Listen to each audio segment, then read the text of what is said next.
यदि किसी घर में उस घर की महिला की स्थिति बहुत अच्छी है, खासकर उसकी मेंटल हेल्थ और फिजिकल हेल्थ बहुत अच्छी है, तो वो अकेली महिला पूरे घर को व्यवस्थित रख सकती है। पूरे घर की हेल्थ वो अकेली संभाल लेती है। सबकी मेंटल हेल्थ और सबकी फिजिकल हेल्थ को वो अच्छे से देख पाती है। लेकिन अगर उसी महिला की हेल्थ खराब रहे, उसकी मेंटल हेल्थ से फिजिकल हेल्थ, फिजिकल हेल्थ से मेंटल हेल्थ, और ये चक्र चलता रहे, तो इस चक्र को तोड़ने की आवश्यकता है। यदि आपके भी घर में दिन की शुरुआत ऐसे ही होती है, वहाँ महिलाएं ये कहती हैं कि आज मेरा ये दर्द हो रहा है, आज मुझे इतनी थकान है, आज मुझे ये हो गया, आज मुझे वो हो गया, और आप उसकी बातों पे कभी ध्यान नहीं देते हैं। आपको ये लगता है कि इनको तो ऐसे बोलने की आदत हो गई है, तो आप सतर्क हो जाएं। ऐसा बिल्कुल भी नहीं है। आपके घर की महिला वास्तव में पीड़ित है कि आपने कितनी बार उसको डॉक्टर्स को दिखाया, दवाइयाँ दी, उनका ट्रीटमेंट करवाया, एक समय तक कुछ आराम आता है, फिर वही कहानी।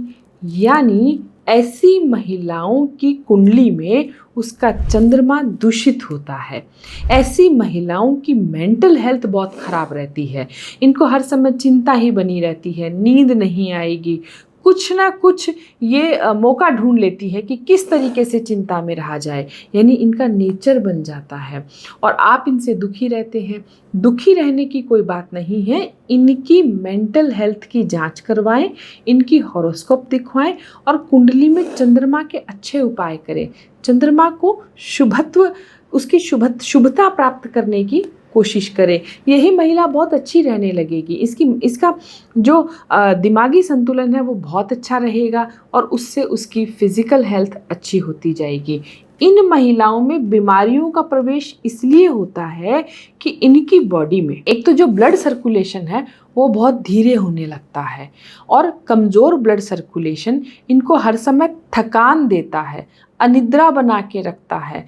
और ये दूसरा, इनका जो गट खराब हो जाता है, गट खराब होने से कभी इनको लूज मोशन रहेगा, कभी कॉन्स्टिपेशन होगा, कभी पेट का अल्सर हो जाएगा, कभी पेट में घाव हो जाएगा, मतलब आंतों के रोग हो जाएंगे। तो ये बेचारियां परेशान ही रहती हैं। दूसरा, ये स्थिति जब लंबे समय तक रह जाती है तो इनको गिफ्ट में थायराइड मिल जाता है, और लंबे समय तक रह जाती है अर्थराइटिस हो जाता है। अब बताइए ऐसी महिलाओं से आप क्या उम्मीद रखेंगे? उन बेचारियों का तो पूरा जीवन ही तबाह हो जाता है। इसलिए आपसे कहती हूँ कि उनकी शिकायतों को तवज्जो दे। वो बिना बात को ऐसे नहीं कह रही हैं, वो रोज़ अपने शरीर से लड़ती हैं।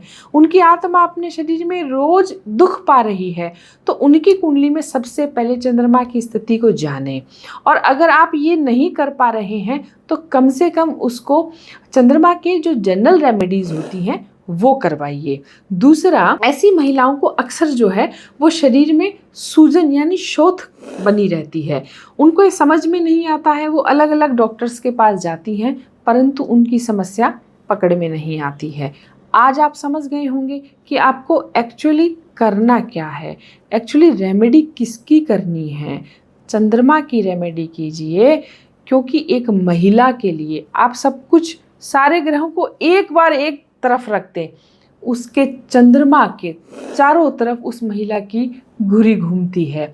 उस महिला की जो मेंटल कंडीशन है ना, उसका जो दिमागी संतुलन है वो बहुत अच्छा होना जरूरी है।